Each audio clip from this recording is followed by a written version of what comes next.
പ്രിയമുള്ളവരെ, നമസ്കാരം. നമ്മുടെ ദേശീയസഞ്ചാരി എസ് കെ പൊറ്റക്കാട് ഒരു ദേശത്തിന്റെ കഥ നമുക്ക് സമ്മാനിക്കുമ്പോൾ ഞങ്ങൾ ഇന്ന് നിങ്ങൾക്കായി ഒരു പട്ടണത്തിന്റെ കഥ പറയാൻ പോവുകയാണ്. പാവപ്പെട്ട നിഷ്കളങ്കരായ ഒരു സമൂഹം ഇന്നും അവിടെ ചരിത്രങ്ങൾ പേര് ജീവിക്കുന്നു. അവരെക്കുറിച്ച് അറിഞ്ഞപ്പോൾ, അവരെക്കുറിച്ച് മനസ്സിലാക്കിയപ്പോൾ, അവരുടെ ജീവിത രീതികൾ മനസ്സിലാക്കിയപ്പോൾ അവരെ ഒന്ന് കാണണമെന്നും ആ നാടൊന്ന് കാണണമെന്നൊരു ബോധം ഞങ്ങൾക്കുണ്ടായി.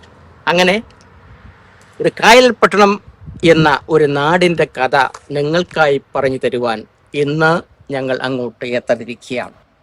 SS വ്ലോഗ്സിൻ്റെ ടീം അംഗങ്ങളാണ് ഈ കഥ പറഞ്ഞു തരുവാൻ എന്നോടൊപ്പം ഉണ്ടാവുന്നത്.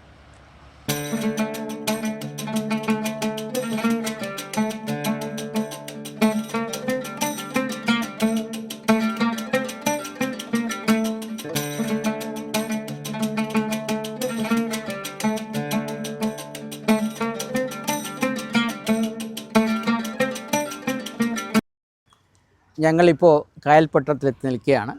നമ്മൾ ഉദ്ദേശിച്ച സ്ഥലം എത്തിക്കഴിഞ്ഞു. നമുക്ക് ഈ കായൽപ്പട്ടണത്തിൻ്റെ വിശേഷങ്ങളെ കുറിച്ചൊന്ന് അറിയാം. അപ്പോൾ ഞങ്ങൾ ആദ്യമായിട്ട് ഒരു സ്ഥലത്ത് വന്ന ഒരു പള്ളി, 7 ശുഹദാക്കൾ അടക്കപ്പെട്ടിട്ടുള്ള ഈ കായൽപ്പട്ടണത്തിലെ ഒരു പള്ളി, പ്രസിദ്ധമായ ഒരു പള്ളിയിലാണ്, മുറ്റത്താണ് ഞങ്ങൾ നിൽക്കുന്നത്. പിന്നെ ഇവിടെ നമുക്കിവിടുത്തെ ചരിത്രങ്ങളും കാര്യങ്ങളും പറഞ്ഞുതരാൻ വേണ്ടി നമ്മളൊരു സുഹൃത്ത് നമ്മളിവിടെ വന്ന് പരിചയപ്പെട്ടു. അദ്ദേഹം നമ്മൾക്കായി വിഷയങ്ങളൊക്കെ പങ്കുവെക്കുന്നതാണ്. നമ്മുടെ സുഹൃത്താണ്, ഈ കായൽപ്പട്ടണത്തിൻ്റെ നിവാസിയാണ്. അദ്ദേഹം ഈ പള്ളിയുടെ ചരിത്രങ്ങളും വിശേഷങ്ങളും പറയാൻ വേണ്ടി നമ്മളടുത്ത് എത്തിയിരിക്കുകയാണ്. നമ്മളെ സഹായിക്കാൻ വേണ്ടിയാണ് എത്തിയിരിക്കുന്നത്. ഇൻഷാ അല്ലാഹ് കുറേ വിശേഷങ്ങൾ നമുക്ക് മനസ്സിലാക്കാം. അസ്സലാമു അലൈക്കും. വലൈക്കും സ്ലാം. പിന്നെ പേരെന്താണ്? സദക്കൻ. സദക്ക. ക്യാമറയിലോട്ട് നോക്കണേ. സദക്കൻ. കുറച്ച് അല്പം കൂടെ സദക്ക. പിന്നെ നിങ്ങൾ ഈ മലയാളം സംസാരിക്കാൻ എങ്ങനെ നിങ്ങൾക്ക് മനസ്സിലായി? മലയാളത്തിൽ എങ്ങനെ സംസാരിക്കും? തമിഴാണല്ലോ, അപ്പോൾ മലയാളത്തിൽ എങ്ങനെ നിങ്ങൾ സംസാരിക്കാൻ? 10 കൊല്ലമായിട്ട് കോഴിക്കോട് പഠിക്കണത്. അവിടെ കോഴിക്കോട് ഹാഫിലായി. പിന്നെ ഇപ്പോൾ ദർസ് പഠിക്കാം അവിടെ. കോഴിക്കോട് കുട്ടിക്കാട്ടൂരിലെ പഠിക്കുന്നത്. അത് ശരി ശരി ശരി. കുട്ടി അങ്ങനെ മലയാളം പഠിച്ചാണ്. നന്നായിട്ട് അറിയാമല്ലേ മലയാളം? ശരി, അൽഹംദുലില്ലാഹ്. ഈ പള്ളിയുടെ പേരെന്താണ്? ഈ പള്ളിന്റെ പേര് കാട്ട് മഹ്ദൂം പള്ളി എന്നാ പറയുന്നത്. കാട്ട് മഹ്ദൂം പള്ളി. ശരി. ഇത് സല്ലല്ലാഹു അലൈഹി വസല്ലം മൂപ്പരുടെ കിനാവിൽ വന്നിട്ട് ഇവിടെ വരാൻ വേണ്ടിട്ട് പറഞ്ഞതാണ്. കിനാവ് മീൻസ് സ്വപ്നത്തിൽ ഇവിടെ വരാൻ വേണ്ടിട്ട് പറഞ്ഞതാണ്. അപ്പോൾ പിന്നെ ഇങ്ങോട്ട് വന്നിട്ട് ആരോടാണ്? ഈ കാട്ടുമഹദൂമിനോട് മൂപ്പരോട് പറഞ്ഞിട്ട് അപ്പോൾ സല്ലല്ലാഹു അലൈഹി വസല്ലമിന്റെ വാക്ക് അനുസരിച്ചിട്ട് മൂപ്പർ ഇവിടെ വന്നതാണ്. ഇവിടെ വന്നിട്ട് കുറെ ഇസ്ലാത്തിന്റെ കാര്യമൊക്കെ പറഞ്ഞു. ഇതൊക്കെ ഇതായി. മൂപ്പര് ഏറുവാടി ബാദുഷാ മൂപ്പരുടെ മൂത്താപ്പാന്റെ മോനാണ്. ഓ, അത് ശരി. ഇബ്രാഹിം ബാദുഷായുടെ മൂത്താപ്പാന്റെ മോനാണ് ഈ പള്ളിയിൽ അടക്കപ്പെട്ടത്. ഇവിടെ 7 ശുഹദാക്കളുണ്ട്. മൊത്തം 12 ശുഹദാക്കളാണ്. അവിടെ ഒരു 3 ശുഹദാക്കള് ഈ പള്ളിയുടെ മറുഭാഗത്തുണ്ട്, ആ ഭാഗത്തുണ്ട്. പിന്നെ അവിടെ കുറച്ച് പോയാൽ അവിടെ ഒരു ശുഹദാക്കളുണ്ട്. ഈ പള്ളി അടക്കിയിട്ടുള്ളത് 7 പേരാണ്. 7 അവരുടെ പേര് അറിയാമോ? പേര് ഏകദേശം കാട്ടുമഹ്ദൂം പള്ളി, പിന്നെ സീനിയപ്പ, പിന്നെ പെണ്ണുകളൊക്കെ ഉണ്ട്. പെണ്ണുങ്ങള്. ശരി ശരി ശരി. പിന്നെ ഈ കുളം, ഇവിടെ ഒരു പ്രധാനപ്പെട്ട ഒരു കുളമുണ്ട്. കുളം. സല്ലല്ലാഹു അലൈഹി വസല്ലം പറഞ്ഞ് ഈ കുളത്തിൽ എന്നെ അസുഖം ഉണ്ടെങ്കിൽ ഈ കുളത്തോട് കുളിച്ചാൽ ആ അസുഖമൊക്കെ പോകും. കുളമുണ്ട് ഇവിടെ. സല്ലല്ലാഹു അലൈഹി വസല്ലം ഹാദിറായിട്ടുണ്ട് പറയുന്നത്. അങ്ങനെയാണ്. ഏകദേശം എത്ര വർഷത്തെ പഴക്കമുണ്ട് ഈ പള്ളിക്ക്? ഇത് ഏകദേശം ഹിജ്രി 400 സംതിങ്ങിലായി വന്നത്. കാരണം നബി സല്ലല്ലാഹു അലൈഹി വസല്ലം 570-ലാണ് നബി സല്ലല്ലാഹു അലൈഹി വസല്ലമയുടെ ജന്മം. മദീനയിലും മക്കയിലും ഒക്കെ നമുക്ക് അറിയപ്പെടുന്ന 486 ബോർഡില് ഞാൻ കണ്ടു. 449 എൻ്റെ ഓർമ്മ ശരിയാണ്. അപ്പോൾ ഏകദേശം 1000 കൊല്ലമായി. 1000 കൊല്ലമായി. ഇതിൽ എത്ര വർഷം അദ്ദേഹം ഇവിടെ ഉണ്ടായിരുന്നു ഈ പള്ളിയിൽ? മരിക്കുന്നതിന് എത്ര വർഷം എത്ര പീരീഡ് കാലയളവിൽ അറിയില്ല. ഞാൻ ബോർഡിൽ കണ്ടു, ഫോട്ടോ അറിയിക്കാം. അപ്പൊ അത്രയും കാലം ഇവിടെ ഉണ്ടായിരുന്നു. അദ്ദേഹം ഇവിടെ വന്നിട്ടുള്ള ദൗത്യം എന്താണ് നമുക്ക് വേണ്ടി ചെയ്തിട്ടുണ്ട്? ഇസ്ലാം ഇവിടെ ഫുൾ ഇതാക്കാൻ വേണ്ടിയിട്ടാണ്. അത് ശരി. ഇസ്ലാമിക വന്നത് മുപ്പര് ഇതായിക്കൊണ്ട്. അത് ശരി. അപ്പൊ കുറെ കാലം ഇവിടെ ജീവിച്ചു, ഇവിടെ തന്നെ അടക്കി. ഈ പള്ളിയുടെ അകത്താണ് മക്ബറ വരുന്നത് അല്ലേ? പിന്നെ ഇവിടെ ഉറൂസ് പറഞ്ഞത് സഫർ മാസം ഉറൂസ് വരും. സഫർ മാസം ഉറൂസ് ഉണ്ട്. അത് ശരി ശരി. വന്നിട്ടുണ്ട്. Marco Polo. പിന്നെ ഇത് ആദ്യം ഇതായിട്ടുണ്ടായി പള്ളി അത്ര കെയർ ആയതുകൊണ്ട് ഇപ്പൊ മൂപ്പരുടെ കെയർ ഓഫിലാണ് ഇപ്പൊ പള്ളിയൊക്കെ ഇത് പുതിയതായിട്ട് ഉണ്ടാക്കുന്നത്. ആ പള്ളി ഇത് മക്ബറ മാത്രമല്ല, അത് പള്ളി ഇപ്പൊ പുതിയതായിട്ട് ഉണ്ടാക്കുന്നത്. ഇത് പുതിയതായിട്ട് ഇപ്പൊ പള്ളിയൊക്കെ ഉണ്ടാക്കുന്നത്. ഇവിടെ കുറച്ച് വീടുകളില്ലാത്ത ആൾക്കാർക്കൊക്കെ ഇവിടെ വീട് താമസം, പെണ്ണുങ്ങളൊക്കെ ഉണ്ട്, താമസം കൊടുത്തിക്കണ്, റൂമൊക്കെ കൊടുത്തിട്ട് ഇവിടെ താമസം. ശരി.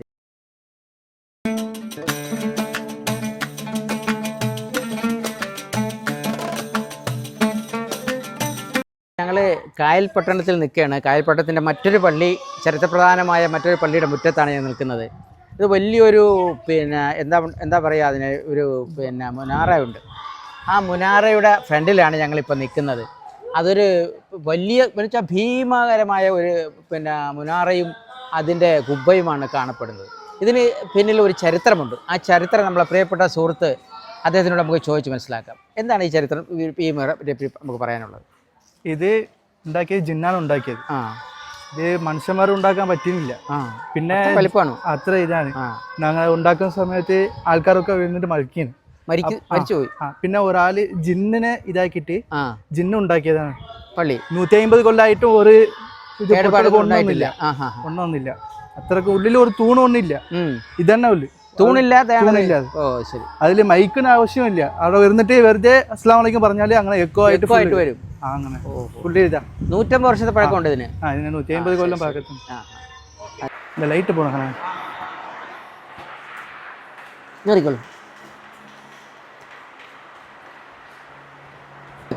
ഒരു ഡിസൈൻ. ഇവിടെ ഗൗസലാനം ഹാദിറായ സ്ഥലമാണ്. അവിടെയാണ് മഹദറ എന്ന് പറഞ്ഞാല്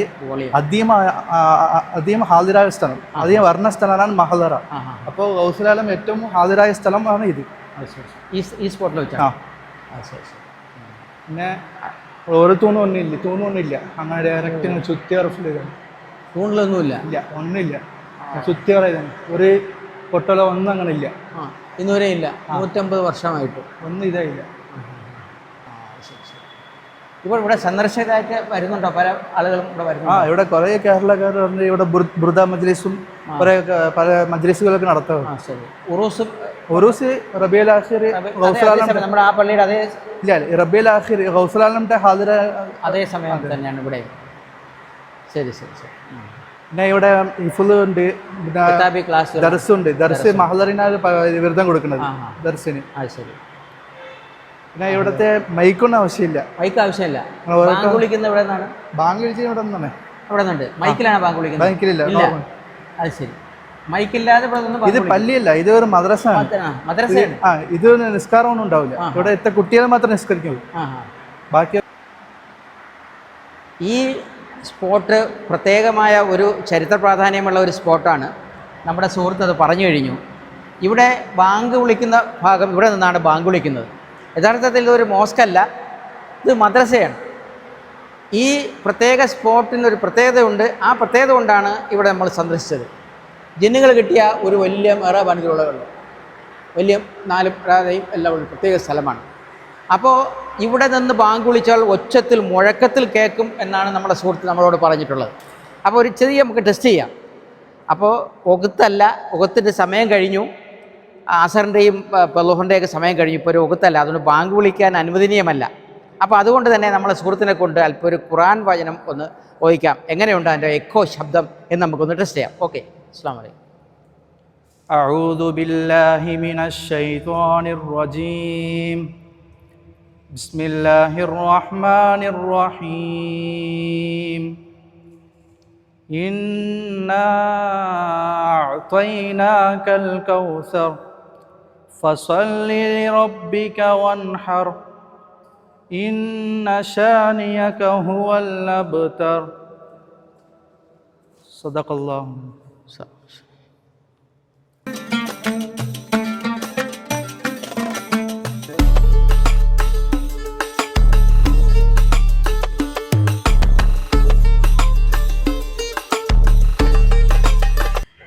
അപ്പം ഇൻഷാ അല്ലാഹ് ഈ പള്ളിയുടെ പേരും അതിൻ്റെ ചരിത്രവും ഒന്ന് പറഞ്ഞാൽ കൊള്ളാം. ഈ പള്ളിൻ്റെ പേര് മീക്കായിൽ മസ്ജിദ്. മീക്കായിൽ മസ്ജിദ്.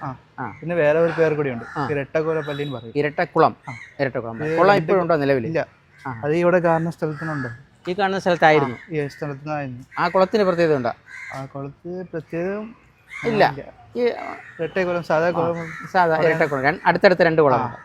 അതിന്റെ പേരാണ്. പിന്നെ ഇവിടെ മഴയില്ലാതെ നാട്ടിൽ മഴയില്ലായിരുന്നു. അപ്പോൾ ആൾക്കാരൊക്കെ ദുആ ചെയ്തിട്ട് മീക്കായിൽ അലൈഹിസ്സലാം വന്നിട്ടാണ് ഈ മഴ വന്നത് നാട്ടില്. ഈ പള്ളിയിൽ മീക്കായിൽ അലൈഹിസ്സലാം ഹാസിറായിരിക്കും. അതുകൊണ്ടാണ് ഈ പള്ളിന്റെ മീക്കായിൽ മസ്ജിദിന്റെ പേരിട്ടത്. അദ്ദേഹം മീക്കായിൽ ഇവിടെ അലൈഹിസ്സലാം വന്നിട്ട് ദുആ ചെയ്ത ശേഷമാണ് ഇവിടെ മഴ കിട്ടിയത്. ശരി. പിന്നെ ഈ പള്ളിയിൽ തന്നെ സദഖത്തുല്ലാഹിൽ ഖാഹിരി ഒരു ഇഫ്ള് ദർസൊക്കെ നടത്തുന്നു. അത് ഇവിടെ മാദിഹുർ റസൂൽ സദഖത്തുല്ലാഹിൽ ഖാഹിരി ഇവിടെ ഇപ്പോഴും ഇഫ്ള് നടക്കുന്നുണ്ട്. അതിന്റെ ഭാഗമായിട്ട് പള്ളിന്റെ ഉള്ളിൽ ക്ലാസ് എവിടെയുള്ള കുട്ടികളാണ് വരുന്നത്? ഇവിടെയുള്ള കായൽപ്പെട്ട കുട്ടികൾ തന്നെ ഇപ്പോഴും നടന്നുകൊണ്ടിരിക്കുകയാണ് ക്ലാസ്സുകൾ. മാഷാ അല്ലാഹ്. Okay okay. അപ്പോൾ ഇത് കുറേ മക്ബറ നമ്മൾ കണ്ടു. കുറേ പിന്നെ ഇൻഷാ അല്ലാഹ് മഹാന്മാരുടെ മഹദികളെയും അടക്കം ചെയ്തിട്ടുള്ള ഒരു മക്ബറയാണ്. ഈ മക്ബറയ്ക്കും പറയാൻ കഥകളേറെയുണ്ട്. നമ്മുടെ സുഹൃത്തായ ഈ നാട്ടുകാരനായ നമ്മുടെ കായൽപട്ടണം സ്വദേശി അദ്ദേഹം നമുക്ക് ഇതിൻ്റെ ഹ്രസ്വമായ ഒരു ചരിത്ര സംഭവം നമുക്ക് പറഞ്ഞു തരും. ഇൻഷാ അല്ലാഹ് പറയണം. ഈ ഉമറുൽ ഖാഹിരി പറഞ്ഞാൽ വലിയ കവിയാണ്. ഈ ബൈത്തൊക്കെ അതിന് വലിയ കവിയാണ്. ഉമറുൽ ഖാഹിരിയും പിന്നെ തൈക്കാ സാഹിബ് എന്ന് പറയും, വലിയ കവിയാണ്. പിന്നെ ഇവിടെ മൂപ്പർ എഴുതിയ അല്ലഫുൽ അലിഫ് എന്ന ബൈത്ത് കൈറോ ഈജിപ്തിലെ അസഹർ യൂണിവേഴ്സിറ്റിയിൽ ഇതുണ്ട്, ആ കോഴ്സ് ഉണ്ട്. അല്ലഫുൽ അലിഫ് ആ ബൈത്ത് ഈജിപ്തിൽ ഇതിലുണ്ട്, ആ ബൈത്ത്. പിന്നെ ഇത് മൂപ്പർ തൈക്കാ സാഹിബ് പോലെയുള്ള എഴുതിയ ബൈത്താണ്. ഇത് അഹമ്മദുള്ള ബൈത്ത് എന്ന് പറയും. ഇത് ഓതിയിട്ട് ഉറങ്ങിയാൽ സല്ലല്ലാഹു അലൈഹി വസല്ലം കനവിലൊക്കെ കാണാൻ പറ്റുമെന്ന് പറയുന്നത്. ഈ ബൈത്തൊക്കെ ഓതിയിട്ട് നല്ല ഇഖ്ലാസോട് ഓതിയാൽ ഈ കനവിലൊന്ന് കാണാൻ പറ്റുമെന്ന് പറയുന്നു. ഈ ബൈത്ത് തവസ്സുലാക്കിയിട്ട് വയ്ക്കുന്ന ബൈത്താണ്. മുറാദ് ചെയ്തിട്ട് ഉള്ള ബൈത്താണ്. ഇലാഹി അങ്ങനെ പറഞ്ഞിട്ടുള്ള ബൈത്ത്. ശരി ശരി. അപ്പോൾ ഈ ഖബറുകളൊക്കെ ഒരു പ്രധാനപ്പെട്ട 2 ഖബർ നമുക്ക് ഇവിടെ കാണാം. ഇതിൽ 29 ആൾക്കാരുടെ മഖബറ ഉണ്ട്. ഇത് ഉമറുൽ ഖാഹിരി തൈക്കാ സാഹിബ് പോലെയുള്ള കുടുംബക്കാരുടെ എല്ലാ കുടുംബക്കാരും ഇവിടെ ഉണ്ട്. പിന്നെ ഇതുണ്ടല്ലോ ഈ മുകളിൽ കാണുന്നത്, ഇത് പല്ലക്കാണ്. പല്ലക്ക് ഇതിൽ തൈക്കാ സാഹിബ് പോലെയുള്ള ഓരോ വക്കത്തിനും ഉംറയിൽ പോയി ഹറം ഷരീഫിൽ നിസ്കരിക്കും. ഇതിൽ ഓരോ വക്കത്തിലും പോയിട്ട് ഹറം ഷരീഫിൽ നിസ്കരിക്കും എന്നാണ് പറയുന്നത് ഈ പല്ലക്കിൽ. ചരിത്രമാണ്. പിന്നെ ഇവിടെ ബാക്കിയുള്ള അങ്ങനെ കുടുംബക്കാരാണ്. ടോട്ടൽ 29 ആൾക്കാരുടെ ഖബറുണ്ട്. ഈ പള്ളിയുടെ പേര് നമ്മൾ അറിയപ്പെടുന്നത് സാഹിബപ്പ പള്ളിനാണ്. സാഹിബപ്പ തൈക്ക എന്ന് അറിയപ്പെടുന്നത്. മാഷാ അല്ലാഹ്.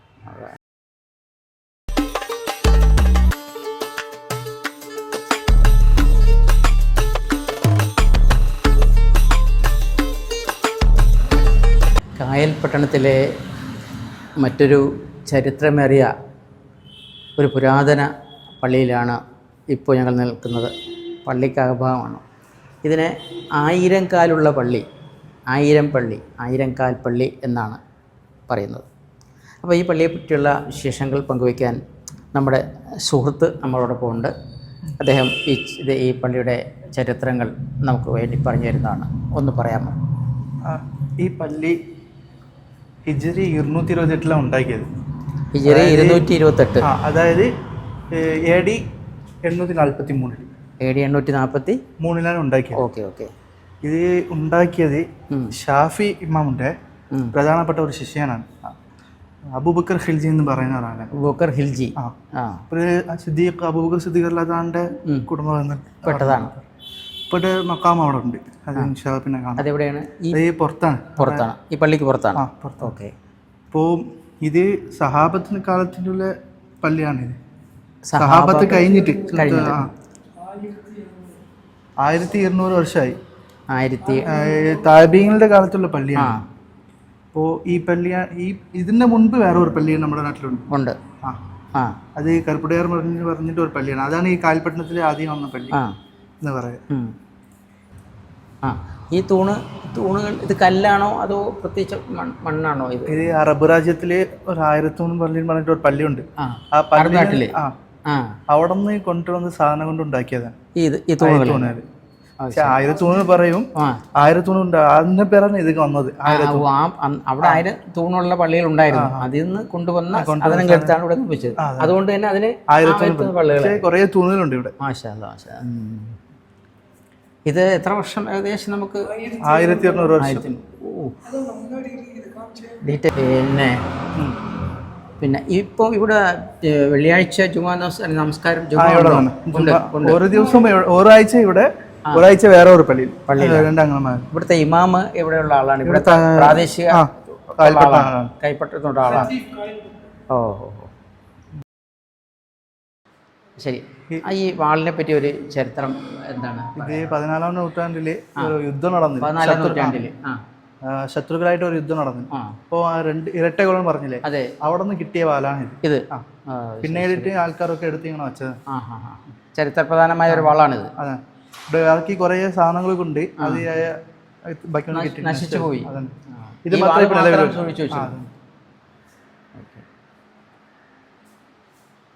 പ്രിയ സുഹൃത്തുക്കളെ, ഇന്ന് നമ്മൾ എത്തിയിരിക്കുന്നത് തമിഴ്നാടിൻ്റെ തെക്കൻ ഭാഗമായ തീരപ്രദേശത്ത്, ഒരു ചരിത്രപ്രധാനമായ ഒരു തീരപ്രദേശത്താണ് ഇന്ന് നമ്മൾ എത്തിയിരിക്കുന്നത്. നിങ്ങൾക്കറിയാം, നേരത്തെ ഞാൻ പറഞ്ഞു കഴിഞ്ഞ കാര്യമാണ്. കായൽ പട്ടണത്തിൻ്റെ തീരപ്രദേശമാണിത്. ചരിത്രം കൊണ്ട് ഏറ്റവും ശ്രേഷ്ഠമായ അറബി ബന്ധങ്ങളും വ്യാപാര ബന്ധങ്ങളും ഇണചേർന്ന് നിൽക്കുന്ന, കൈകോർത്ത് നിൽക്കുന്ന ഒരു ചരിത്രപ്രധാനമായ തീരപ്രദേശത്താണ് ഇന്ന് ഞങ്ങൾ എത്തി നിൽക്കുന്നത്.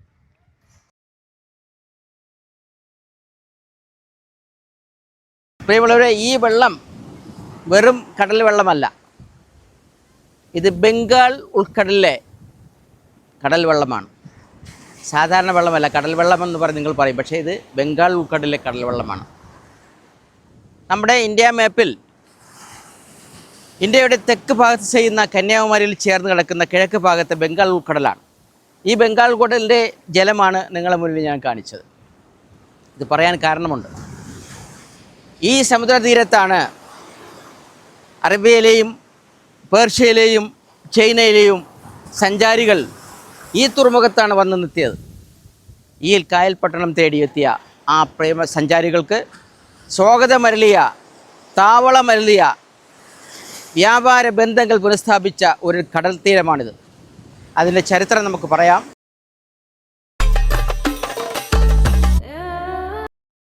ശാന്തമായി കിടക്കുന്ന ഈ കടൽ തീരം ഒരു കാലത്ത് തിരക്കേറിയ സുപ്രധാനമായ ഒരു തുറമുഖമായിരുന്നു. എന്നാൽ ഇന്നത് തികച്ചും വിജനമാണ്. ഇന്ന് ഈ പകൽ സമയത്ത് ഈ തീരം വിജനമാണെങ്കിലും അർക്കസൂര്യൻ്റെ രശ്മികളുടെ ശാന്തതയിൽ ആ തീരം വീണ്ടും ഉണരുന്നു എന്നതാണ് സത്യം.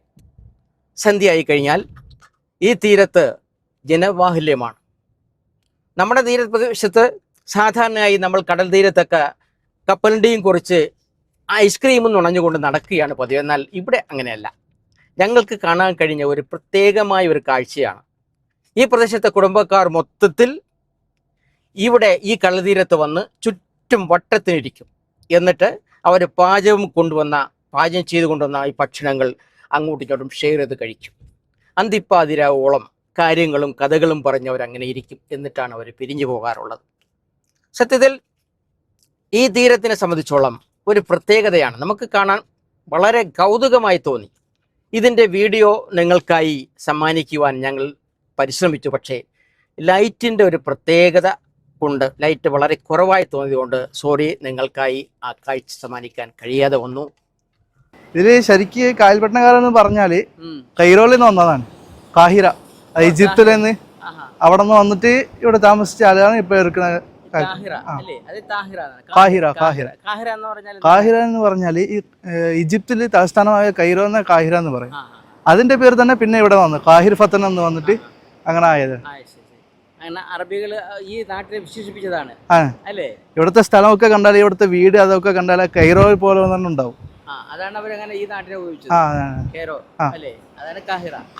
കാഹിർ ഫത്തൻ എന്ന് ഇവിടെ അറിയപ്പെടുന്നു. ഫത്തൻ ഫത്തൻ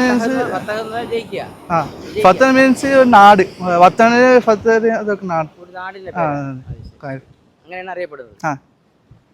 ഇപ്പോൾ ഞാനിപ്പോൾ ഇന്നലെ വൈകുന്നേരങ്ങളിലേ ഞാൻ ആ തെരുവുകളിലൊക്കെ ഡൽഹിയിലൊക്കെ പോകുമ്പോഴൊക്കെ എല്ലാം ഒരു 60 വയസ്സിന് മേലുള്ള ആൾക്കാരെ നമുക്ക് കണ്ടുള്ളൂ. ചെറുപ്പക്കാരായിട്ടുള്ള ആൾക്കാരെ ഒന്നും ഞാൻ കണ്ടില്ല. ചെറുപ്പക്കാര് പഠിക്കാൻ വേണ്ടിട്ട് ഇതോടൊക്കെ പോകും, ചെന്നൈയിൽ അവിടെ ഒക്കെ പഠിക്കാൻ പോകും, ഇല്ലെങ്കിൽ വിവാഹമൊക്കെ കഴിഞ്ഞിട്ട് ഗൾഫിലേക്ക് ജോലി ചെയ്യാൻ അങ്ങനെ പോകും. കുറെ ആൾക്കാർ ഗൾഫിലുള്ളൂ. മധ്യവയസ്കരായ ആൾക്കാരോട്ട് അങ്ങോട്ട് പ്രായമുള്ള ആൾക്കാരെ കാണാൻ അധികവും കാണും. പിന്നെ എനിക്ക് ചോദിക്കാൻ മറ്റൊരു കാര്യം, ഈ മുസ്ലിങ്ങളുടെ പ്രത്യേക സ്ഥലമാണ്. 85-90% മുസ്ലിങ്ങളാണ് ഇവിടെ ഉള്ളത് എന്നൊക്കെ മനസ്സിലാക്കി. ഈ നിങ്ങളുടെ മാസങ്ങൾ വിശേഷപ്പെട്ട, അതായത് നമ്മുടെ മാസങ്ങളിൽ വിശേഷപ്പെട്ട റമദാൻ മാസം ഉണ്ടല്ലോ, ആ റമദാൻ മാസത്തിൽ ഇവിടെ പ്രത്യേകമായിട്ട് എന്തെങ്കിലും ചടങ്ങുകളോ ആചാരങ്ങളോ നോമ്പ് തുറക്കുന്ന സമയത്ത് എന്തെങ്കിലുമൊക്കെ വിശേഷതകളുണ്ടോ? റമദാൻ മാസത്തിൽ എല്ലാ പള്ളിയിലും 90% പള്ളിയിൽ ഖത്തം തീർക്കും. റമദാൻ 1 തൊട്ട് 30 വരെ ഫുള്ള് ഖത്തം തീർക്കും. ഒരു ഖത്തം എല്ലാ 90% പള്ളിയിൽ തീർക്കും. പിന്നെ ഇവിടെ ഖുർആൻ ഓത്തും. ഒരു ദിവസം തന്നെ 4-5 ജിസുമൊക്കെ വയസ്സായ ആൾക്കാരൊക്കെ ഖുർആൻ ഓത്ത് ഓതും. പിന്നെ റമദാനില് ഇവിടെ നൈറ്റാണ്, പകല് 6 ഉറങ്ങൂല. പിന്നെ ഇബാദത്തിൽ അങ്ങനെ ആയിട്ട് ചെറുപ്പക്കാരൊക്കെ ഫുട്ബോളൊക്കെ കളിച്ചിട്ട് പിന്നെ അത്താഴമൊക്കെ കഴിച്ചിട്ട് ഉറങ്ങുന്നത്. പകലാണ് രാത്രിയാണ് പകല്. അപ്പൊ ഗൾഫിൽ പോലെ തന്നെയാണ്, ഗൾഫിലും അങ്ങനെ തന്നെയാണ്. പിന്നെ എനിക്ക് ചോദിക്കാനുള്ള റമദാൻ മാസത്തിന്റെ വിഷയങ്ങൾ, നോമ്പ് തുറയെ പറ്റി എന്താണ് പറയാനുള്ളത്? നോമ്പ് തുറയില് ഇവിടെ എല്ലാ പള്ളിയിലും നോമ്പ് തുറ ഉണ്ടാവും. അവിടെ ഓരോ സ്ഥലത്ത് ഇവിടെ കറിക്കഞ്ഞി പറഞ്ഞിട്ട് ഇതാ കൊടുക്കുന്നത്. കോഴിക്കോടൊക്കെ ഭക്ഷണമാണ് കൊടുക്കുന്നത്, ഇവിടെ കഞ്ഞിയാണ് കൊടുക്കുന്നത്. ആ കഞ്ഞി ഇറച്ചിയൊക്കെ കൊടുത്തിട്ടാണ് ഉണ്ടാക്കുന്നത്. കുടിച്ച അത് തന്നെ എല്ലാ പള്ളിയിലും ഉണ്ടാവും. ഇറച്ചിയൊക്കെ ഉണ്ടായിട്ട് അങ്ങനെ ഉണ്ടാവും. ഇല്ല ഇല്ല, അതേപോലെ തന്നെ ഉണ്ടാവും. പിന്നെ ഞാൻ അറിഞ്ഞത് ശരിയാണെങ്കിൽ ഒരു വീടിന് വന്നിട്ട് 2 ഹാഫിലുകൾ കുറഞ്ഞതുണ്ടാവും. പെൺകുട്ടികളും ഹാഫിലാണ്, പിന്നെ ഹാഫിലത്താണ് നാട്ടില്. എല്ലാ വീടുകളിലും ഹാഫിലുകളുണ്ടാവും. ഒരു 80% ഒക്കെ എല്ലാ വീട്ടിലും ഹാഫിലുകളുണ്ട്. പിന്നെ അവിടുത്തെ ഇവിടെ പള്ളിയായിട്ട് ഇവിടെ തന്നെ ഇമാമായിട്ട് നിൽക്കും റമദാനില്. ആ ഹാഫിദിങ്ങൾ സ്ഥലം കിട്ടാതായിട്ട് പുറത്തെ സ്ഥലത്തേക്കൊക്കെ പോകും. ഇതുവരെ ഇവിടത്തുള്ള ഇമാമായിരുന്നു. പിന്നെ ഈ കൊറോണക്ക് ശേഷമാണ് ഇവിടെ ബീഹാറും അവിടെ ആയിട്ട് കുറച്ച് ഇമാമുകളും മുഅദ്ദിനൊക്കെ ഉള്ളു. ബാക്കിയൊക്കെ ഇവിടുത്തെ ആൾക്കാരാണ്. പിന്നെ എന്താണ് നിങ്ങൾക്ക് പിന്നെ ഈ നാട്ടിനെ കുറിച്ച് പറയാൻ ഓർമ്മയുണ്ട്? കാരണം നിങ്ങളൊരു നാട്ടുകാരനാണ്. ഞങ്ങൾ കേട്ട് കഴിവേ ഞങ്ങൾക്കുള്ളൂ. നമ്മൾക്ക് ജനിച്ചു വളർന്ന നാടാണ് ഇവിടെ. ഈ നാട്ടില് കല്ലിന്റെ ഷോപ്പില്ല, കല്ല് ഷോപ്പില്ല, ഇല്ല. പിന്നെ സിനിമയുടെ തിയേറ്റർ ഇല്ല, പിന്നെ പോലീസ് സ്റ്റേഷൻ ഇല്ല. അങ്ങനെ ഒരു നാടാണ് ഇത്. പണ്ട് മുതൽ ഇങ്ങനെ തന്നെ പറഞ്ഞത്. ഇല്ല, ഇവിടെ ഒരു പോലീസ് സ്റ്റേഷൻ ഉണ്ടായിരുന്നു, തൽക്കാലമായിട്ട് ടെമ്പററി ആയിട്ട് വെച്ചതാണ്. അത് പൊട്ടിച്ച് കളഞ്ഞ ആൾക്കാരൊക്കെ. അതൊന്നും ഇല്ല, ആവശ്യമില്ല അതിന്റെ. പിന്നെ തമിഴ്നാട്ടിൽ പൊതുവില് നമ്മൾ അറിയപ്പെടുന്ന നമുക്കറിയാം, പ്രത്യേകിച്ചൊന്നും പറയുന്നതല്ല. പൊതുവിലെ ഇവിടെ ജനസാന്ദ്രത ഉള്ള ഒരു നഗരം എന്ന നിലയ്ക്കും ഇവിടെ ദൗർലഭ്യം കാരണം തമിഴ്നാട് വൃത്തിയുടെ കാര്യത്തിൽ അല്പം പിന്നിലാണ് എന്ന് നമ്മൾ കേട്ടിട്ടുണ്ട്. പക്ഷെ ഞങ്ങൾ വന്ന് ഇത് കാണുമ്പോൾ മറ്റുള്ള തമിഴ്നാടിനെ അപേക്ഷിച്ച് നോക്കുമ്പോൾ ഭാവത്തിലും എല്ലാം വലിയ വ്യത്യാസമാണ്. ഈ ഒരു ചെറിയ പ്രദേശത്ത്, അതായത് ഈ കായൽപട്ടണ പ്രദേശം കാണാൻ പറ്റും. കായൽപട്ടണം പറഞ്ഞാൽ തമിഴ്നാട്ടില് വേറെ ഒരു രാജ്യം എന്ന് പറയാ, ചുരുക്കി പറഞ്ഞാൽ. ഇവിടെ വന്ന ഫുള്ള് കൾച്ചറൊക്കെ മാറും. എല്ലാ ഏരിയകളും നമ്മുടെ തമിഴ്നാട്ടിലെ മറ്റു ഭാഗങ്ങളിൽ ഇടവഴികളിൽ നമ്മൾ നടന്നു ചെന്ന് കഴിഞ്ഞാൽ അഴുക്ക് ചാലുകളും വേസ്റ്റുകളും കൊണ്ട് നടക്കും. നമുക്ക് മൂക്ക് പൊത്താന്ന ആ ഭാഗത്തൂടെ നടക്കാൻ പറ്റും. സിറ്റിയുടെ കാര്യമല്ല, ഗ്രാമപ്രദേശത്തെ തെരുവിലെ കാര്യമാണ് പറയുന്നത്. ചെറിയ ചെറിയ പിന്നെ വില്ലേജുകളും ചെറിയ ചെറിയ നഗരങ്ങളിൽ പോകുമ്പോൾ വിഷയമാണ് ഞാൻ പറയുന്നത്. അപ്പം ഇവിടെ വന്ന് ഞങ്ങൾ കാണുമ്പോൾ സത്യം പറഞ്ഞാൽ അത്തരത്തിൽ ഒരു വൃത്തികേട് നമുക്ക് കാണാൻ പറ്റില്ല. മാത്രമല്ല ഇവിടെ പള്ളിയുടെ എണ്ണം മറ്റുള്ള പ്രദേശത്ത് വെച്ച് വളരെ കൂടുതൽ. എത്ര പള്ളി ഇവിടെ ഉണ്ട്? നമുക്ക് ഏകദേശം ഒരു 50ന്റെ മുകളിൽ ഉണ്ടാവും പള്ളി. കൊച്ചു പ്രദേശം അല്ലേ? 50 പള്ളിയും പിന്നെ പെണ്ണുങ്ങളായിട്ട് നിസ്കരിക്കുന്ന സ്ഥലം തെക്കാനും പറയും, അതൊക്കെ ഉണ്ട്. അതില് ആഴ്ചക്ക് 2 ദിവസം അവിടെ പരിപാടി ഉണ്ടാവും പെണ്ണുങ്ങൾക്ക്. മൗലിദും ബുറുദ മൗലിദും ബുറുദ ഒക്കെ ഉണ്ടാവും അങ്ങനെ സാധായിട്ട്. അപ്പോൾ ഞങ്ങൾ ഇന്നലെ ഈ കായൽപ്പട്ടത്തിൽ വന്നു. അൽഹംദുലില്ലാ നിങ്ങളുടെ സേവനങ്ങൾ ഞങ്ങൾക്ക് വളരെ സഹായകമായി.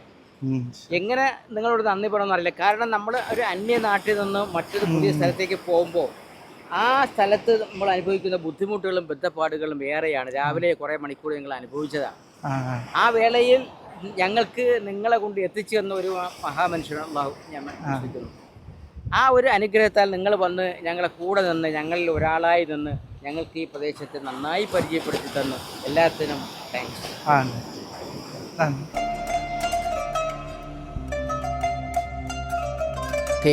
കായൽ പട്ടണത്തിൻ്റെ കഥ ഇവിടെ അവസാനിക്കുന്നു.